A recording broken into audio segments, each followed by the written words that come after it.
मैं doctor Indresh Dikshit, consultant gastroenterologist, Avashyakta gastro और gynaec care. Hepatitis शब्द क्या है? इस वर्ल्ड हेपेटाइटिस डे 28 जुलाई, जिसपे हम हेपेटाइटिस के प्रति जागरूकता फैलाते हैं, लिवर को स्वस्थ रखने की जागरूकता फैलाते हैं, जाना हमने एक वीडियो में कि हेपेटाइटिस क्या है।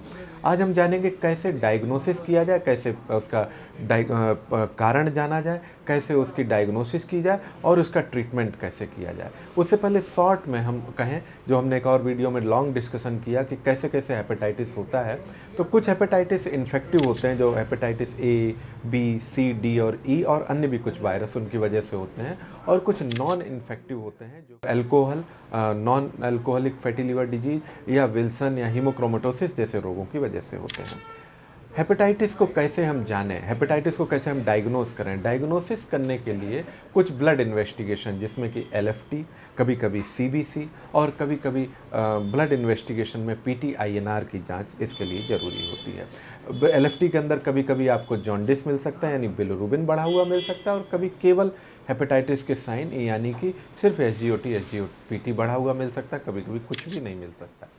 दूसरी चीज़, रेडियोलॉजिकल इन्वेस्टिगेशन। रेडियोलॉजिकल इन्वेस्टिगेशन की हम अगर बात करें तो अल्ट्रासाउंड, सीटी जैसी जांचें जो कि लिवर की स्थिति को बताती हैं, केवल हेपेटाइटिस है या लिवर में हेपेटाइटिस धीरे धीरे लंबे समय तक रहने की वजह से, जो क्रॉनिक हेपेटाइटिस हम कहते हैं, बी, सी, अल्कोहल, नॉन अल्कोहलिक, इनके लंबे समय तक रहने की वजह से कहीं सूजन हेपेटाइटिस के साथ में फाइब्रोसिस या सिरोसिस तो नहीं चालू हो गई, उसको भी देखा जाता है। सेम काम फाइब्रोस्कैन भी करता है। फाइब्रोस्कैन भी हमको यही बताता है कि हेपेटाइटिस है या फाइब्रोसिस और सिरोसिस भी हो गई।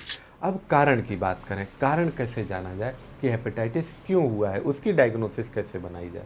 एक तो अल्कोहल की हिस्ट्री, एक मोटापे की हिस्ट्री, एक डायबिटीज़ की हिस्ट्री, बीपी ब्लड प्रेशर की हिस्ट्री और कोलेस्ट्रॉल बढ़ने की हिस्ट्री। ये अल्कोहलिक और नॉन अल्कोहलिक जो हेपेटाइटिस है, जिसको फैटी लिवर भी कह देते हैं, उसके कारण होने वाली हेपेटाइटिस को डायग्नोसिस के लिए बहुत ज़रूरी है कि इन हिस्ट्री, इन जांचों को कराया जाए। यानी मरीज़ का कोलेस्ट्रॉल चेक कराया जाए, मरीज़ का शुगर टेस्ट कराया जाए, ब्लड प्रेशर मॉनिटर किया जाए, और मरीज़ की बीएमआई यानी कि वजन और हाइट का जो एक मेजरमेंट होता है वो सटीक है या बहुत बढ़ा हुआ है, उससे कहीं हेपेटाइटिस तो नहीं हो रही है, उसको देखा जाए।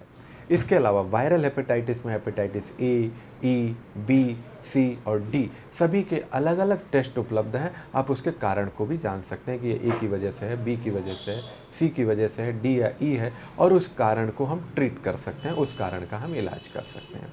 इसके अलावा भी कुछ हेपेटाइटिस के अन्य कारण, जैसे ऑटोइम्यून हेपेटाइटिस, उसके भी ब्लड से मार्कर होते हैं, उनको टेस्ट कराया जाए। अगर इन ऊपर के कारणों में यानी वायरल हेपेटाइटिस नहीं मिला, अल्कोहलिक नहीं है, नॉन अल्कोहलिक नहीं, तो फिर तीसरी चीज़ आती है, कहीं ऑटोइम्यून तो नहीं है, उसके मार्कर टेस्ट कराए जाते हैं, कहीं विल्सन तो नहीं है, कहीं हीमोक्रोमेटोसिस तो नहीं है। वो थोड़े सोफिस्टिकेटेड टेस्ट हैं, लेकिन ज़रूरत पड़ने पर वो भी कराने हैं, क्योंकि वो भी इलाज में बहुत फ़र्क डालते हैं। उपचार कैसे करना है, यानी कि सामान्य एक तो बचाव, इसका एक उपचार है, यानी अल्कोहल ना लें, मोटापे को कम करें, डायबिटीज़ कंट्रोल रखें, ये सारे उपाय। वायरल हेपेटाइटिस के लिए खान पान में जो है ए और ई से बचाव के लिए, बी और सी के लिए आप दूषित निडल सिरिंज का प्रयोग ना करें।